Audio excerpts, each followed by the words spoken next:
Hello everyone, and welcome to episode 2 of Megaman X4. In the last part we started the game and defeated Mag Dragoon. And now we're going again up to Frost Walrus, who protects the secret weapon which lies inside the snow base.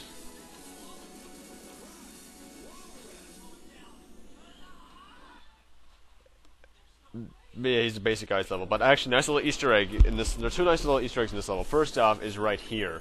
This little thing right there in the background is actually a Blizzard Buffalo, which is the ice type boss from Mega Man X3, or if you're playing the PlayStation 1 version with its anime stage intro, Blizzard Buffalo. Anyway, use the fire power up there to get your hard tank for this level. There's a hard tank in every level, by the way. I forget if I had mentioned that at this point.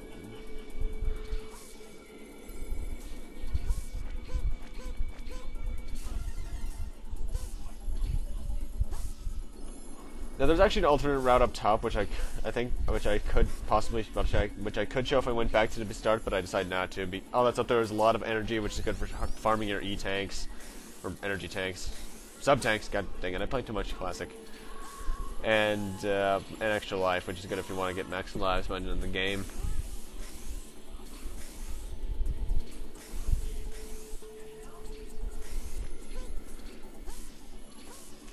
And now for our next power up. This is the X tank. I think it allows you to use more lives. By the way, one thing I forgot to mention is that you can not only can you charge up your special abilities with the Buster upgrade, which you can get normally, but I think it's I forget if it's one of the Ultimate Armor's abilities or if it's an ability of one of the other things, but it allows you to pretty much have infinite normal fire. However, charge shots still use up their ammo, so once you use up your charge shots, it's gone for good. Anyway, my first attempt of getting this thing, I failed massively, so I couldn't get it. So what do? I decide to try and wait for that, but then I decide I just can't take it. And then I cut to me getting it.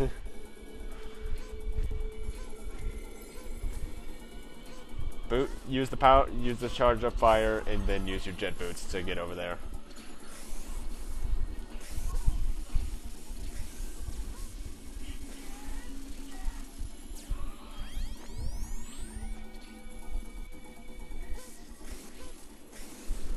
And now we have this little section, which it's pretty much a crusher section. If you get hit by the ceiling, you get crushed and you die instantly.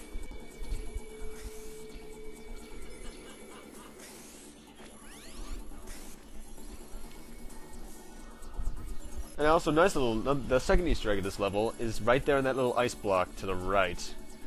In there is one of the bosses from Mega Man X1, Chill Penguin, who is the easiest boss in the Mega Man series other than Storm Eagle. And now there's this mini boss, which you're supposed to use the fire against, but I just decided to show you the utter destruction that is the Nova Strike. That's delicious. Delicious destruction. And now we're in the second section, which is full of these ice blocks. At least the first part of it is. The ice blocks are either empty, contain metars or metals, or bombs which will send fire up and down. But there's also another item in this area, but we're going to get to that soon enough.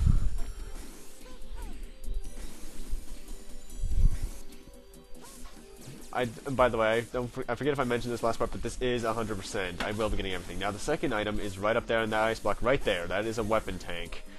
Pretty much, it fills up the more weapon energy you get, even after your sub-tank, even after all your things is full. Even though, for me, when I'm fighting bosses when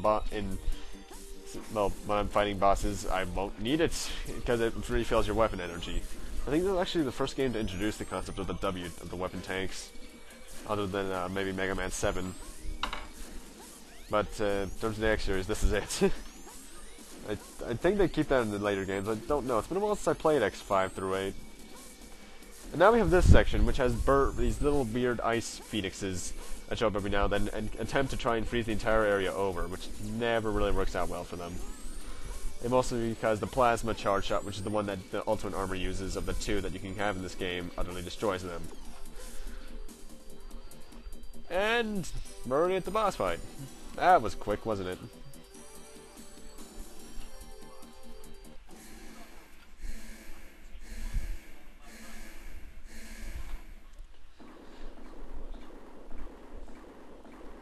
is it that the ice bosses are always the big ones in the series? I don't know why. I mean, it pretty much started with Blizzard Buffalo, actually. Speaking of him. Anyway, Blizzard Buffalo here is weak against the fire shot. I forget what it's called. The thing we got from Magma Dragoon. It's when you hit him with him, he gets sent backwards and he rolls across the floor. Which, if you're playing like a game like I am, is a great opportunity to use the Nova Strike against him. If you have the ultimate armor, this game goes from easy to easiest. Because as far as I know, I think I would consider this the easiest game in the series. But also, ironically, one of the best.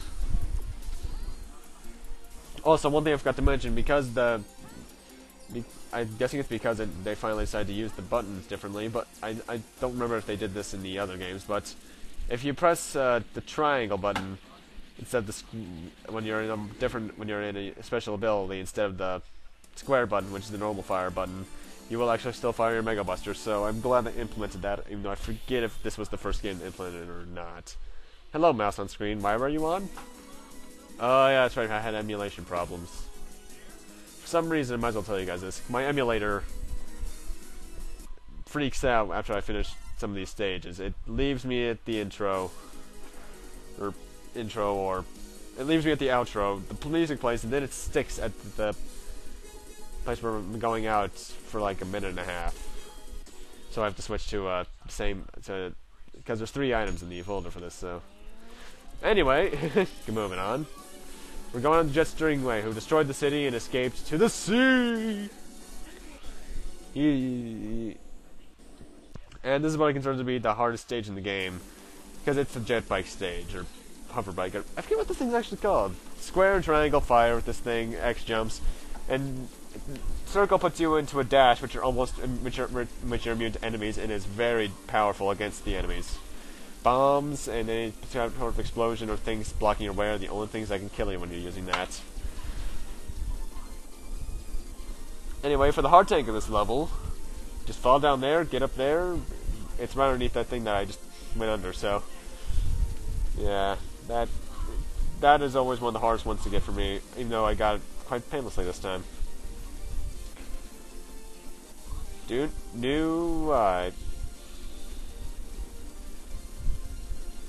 Anyway, as there's a lot of Michael Bay behind us, we escape into the second part of the stage, in which is the exact same gameplay, just on the sea. And this is the first thing. I think this is one of the only times that this series actually does this. But Jet Stingray actually shows up in the normal stage, and you can take him out too. You don't kill him, like you still have to fight him in the boss fight, but you pretty much stun him to a point in which he has to go off screen.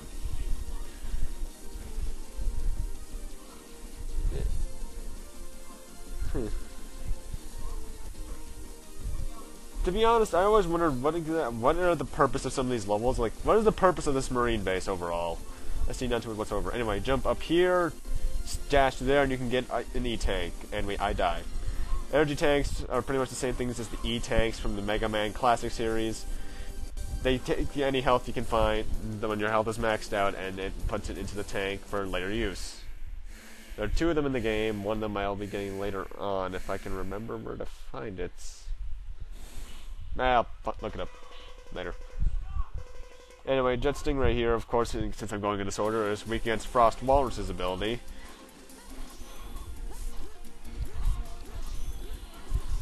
But this is also due to the weakness, this also becomes one of the slower boss fights.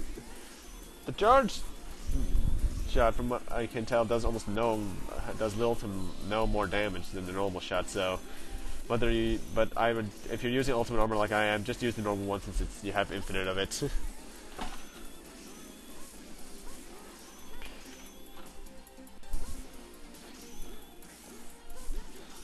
But actually, if you don't use this guy's weakness, this is actually a rather annoying boss fight. This is the boss fight, and when playing through as X, this is this boss fight that I almost always dreaded as a child. There was only one other I dreaded more than this, and that's the next one. Well, not the next. Oh wait, no, 2 of them now. The boss fight after the next is what I mean. For some reason, the way this guy screams when he goes up always reminds me of Goku. I don't know why. It might be hard to hear over my audio, But for some reason, after this guy unfreezes, he goes up into the sky, as you can see, screaming, and he sounds like Goku trying to go Super Saiyan. I'm not sure why I think that. That might just be because I was playing this and watching Dragon Ball Z a lot at the same time when I was young. And that's the end of him.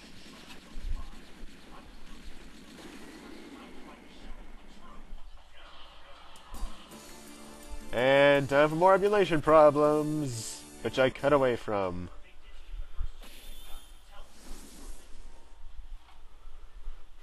And we get Ground Hunter, which pretty much just shoots stingrays out at going down in an incline.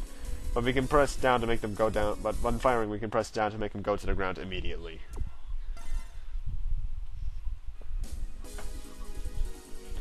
Anyway, going next in the weakness chain is Slash Wildebeest, I want to say.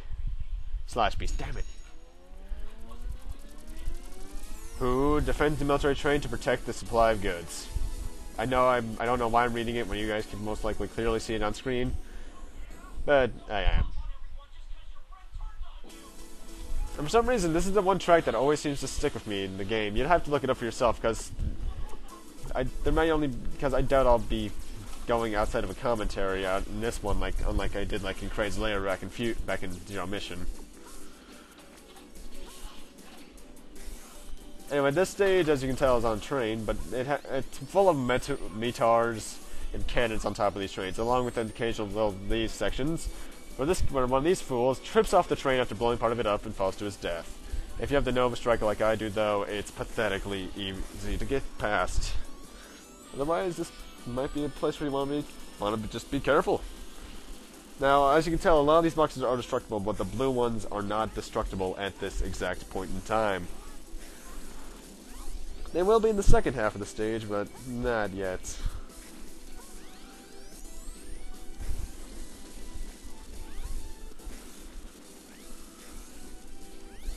Also, in this stage, I think, is the first time we're introduced to the bats. The bats are actually quite the staple in the series. While their appearances have changed, that's the way they look in the X series, but in the original series they were pretty much, I like to call them bubble bats. Actually, that is one thing. I wonder why they were brought back the bubble bats for the X series. They did in Megaman X1, and I'll show how ridiculous those guys are when I play that sooner or later.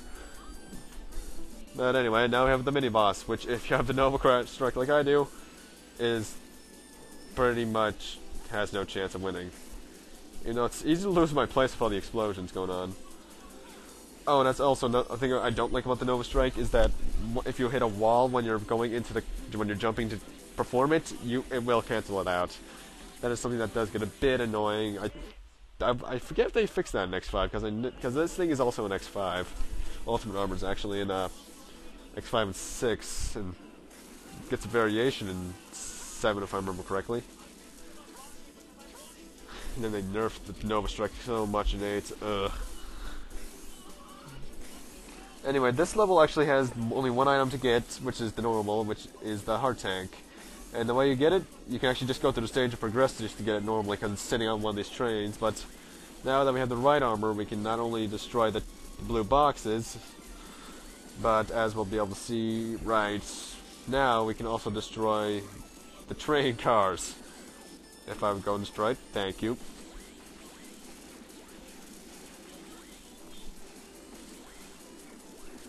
Explosions everywhere. Michael Bay must have directed this game. Nah. Okay, enough Michael Bay references for one video, and that's 2, and that's far too many.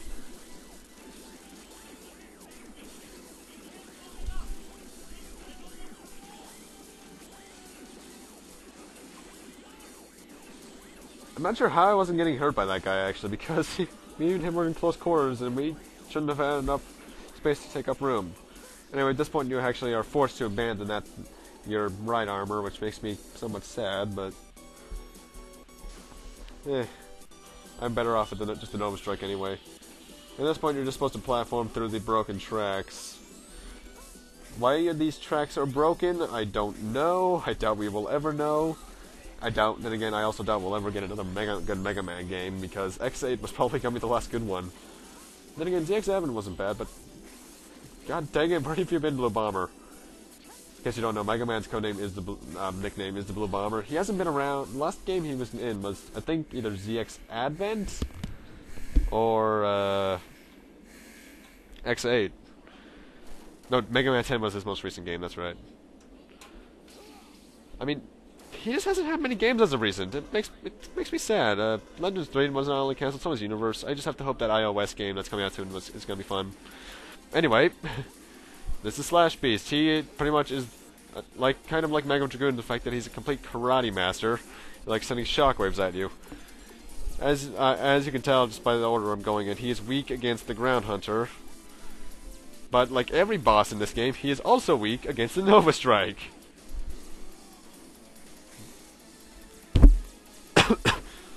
Ugh, what the... Where'd that come from?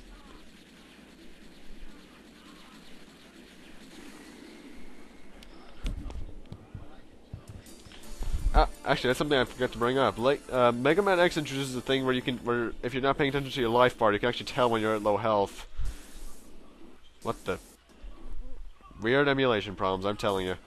But, it introduces the fact that when you're, wow, this is really bad audio problems. Where you can, pretty much tell when you're weakened, because your stance changes. And we get Twin Slasher, which is a shockwave move. And this is just me forgetting where the hell I saved. For all of 3 seconds. Anyway, we're actually coming up on the end here, but there's one more thing. Yeah, as you can see, we almost have everything in the game, actually. We only have the 4 hard tanks and one more E-tank to go.